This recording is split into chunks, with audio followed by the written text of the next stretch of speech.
When a mystery is too strange, too creepy, and too otherworldly, don't call those regular heroes, call Moon Knight instead. What'll happen next? Well, let's hop into the pages of Moon Knight issue number 2 and find out together, shall we? So then, as we join this newest issue from Jed MacKay, we are once again in Moon Knight's neck of the woods. We see a young man get accosted by a criminal gang, but not just any criminal gang. This gang is made up entirely of old people. This situation, of course, puts this poor young man between a rock and a hard place. He can either run away from the old people, which is incredibly embarrassing. He can either get beaten up by the old people, which is embarrassing, or fight the old people and probably hurt them bad, which is also pretty embarrassing. Apparently, this newest attack is just the tip of the iceberg. As Mr. Knight talks it out with his newest vampiric assistant, it seems that the elderly in the community have been committing mysterious crimes all over the place. Moon Knight's been working on a timetable, and he thinks he knows exactly when the old people will strike next. Unfortunately, that timetable ends up getting thrown out of whack when Soldier, the young man before, ends up coming through his door beat to hell. This guy was unsure about Moon Knight and the role the Moonlight mission was playing in the neighborhood, but now with nowhere else to go, he decides to ask Mr. Knight for help. His assistant patches him up, and we see her actually struggle with her new vampiric nature, wanting to drink the poor guy's blood. Moon Knight also sees a lot of himself in this young man. His nickname is Soldier in the community because, well, he's a veteran, and Mark Spector was a veteran himself once upon a time. Soldier asks what exactly Moon Knight is now, and he says, "Oh, isn't it obvious from my outfit? I'm a priest." We also discover one of the major reasons that Soldier didn't fight back against the gang of killer grandparents is because his mother, who he lives with, was actually amongst the people there. Moon Knight eventually riddles out that all these killer old people are actually from the same tenement in the area, and that the best way to figure out what exactly is messing with them is to go there themselves that night. Mr. Knight isn't in the building long before he eventually starts making all sorts of connections. There's a mysterious janitor there who doesn't seem to be afraid of anything and just so happens to mention the same phrase that the grandparents did while under mind control. Once the janitor realizes he's caught, he's all too quick to go on a big villainous speech and talk about how amazing he is. It seems that his body creates some sort of psychoactive sweat that allows him to basically hijack minds around him, and because these people are old, elderly, and frail, their minds were a lot easier to hack. This janitor had been doing things on a small scale for a while now, that is, of course, until he came face to face with a mysterious stranger, someone who hates Moon Knight a whole lot and was willing to see him destroyed. Also, while this guy may have started small using his sweat powers to take over old people, his power is quickly growing as he manages to take Soldier's mind as well. And it's right around here things end up coming full circle from the beginning of the issue, with Moon Knight in a terrible situation. He can either fight his way past these old people and almost certainly kill them, or he cannot fight, catch a hellacious beating, and probably end up getting his mind stolen by this evil janitor all the same. It's here that Mr. Knight shows that he's actually quite the chess master when the situation calls for it, and not just a guy who goes around cutting off faces and knocking heads. He actually challenges the janitor. Mr. Knight says that he'll ingest some of his psychotropic sweat, but that his will is so strong that it won't be able to affect him. The janitor takes him up on this offer, and before you can say terrifying cosmic horror, he ends up getting sucked inside the mind of Moon Knight, which, as we talked about in the first issue, has actually been meddled with a whole lot by cosmic forces, which basically means it's a terrifying maze of madness that no regular person could ever hope to traverse. There's also a panel here that I feel is going to be very important later. We see a bunch of sarcophaguses, each with one of the names of Moon Knight's alternate personalities on them, but there's a mysterious fourth sarcophagus with no name on it.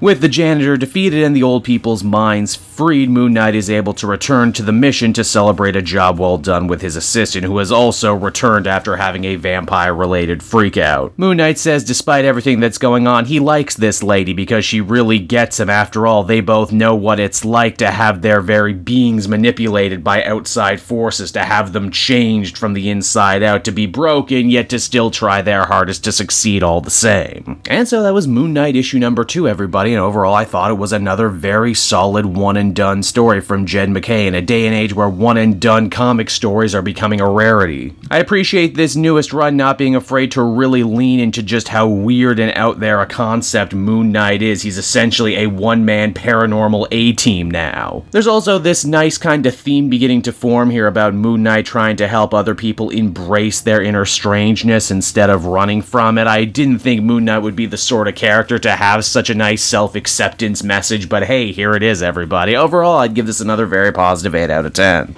Hey there everyone, it's your old pal Cape Jewel, and if you're seeing me right now, that means you watched to the end of the video, which I am very appreciative of. It really helps drive engagement and retention and all that other good YouTube stuff. So does liking and commenting. Wink wink. If you like my content too, you should check out my Patreon page. We just redid all the tiers, so there's a ton of great rewards. You can become a patron for as little as $1 a month, and well, it would just really help me out. It's never expected, but always appreciated. So until next time everyone, I've been Cape Joel, and I will see you next time. Bye-bye.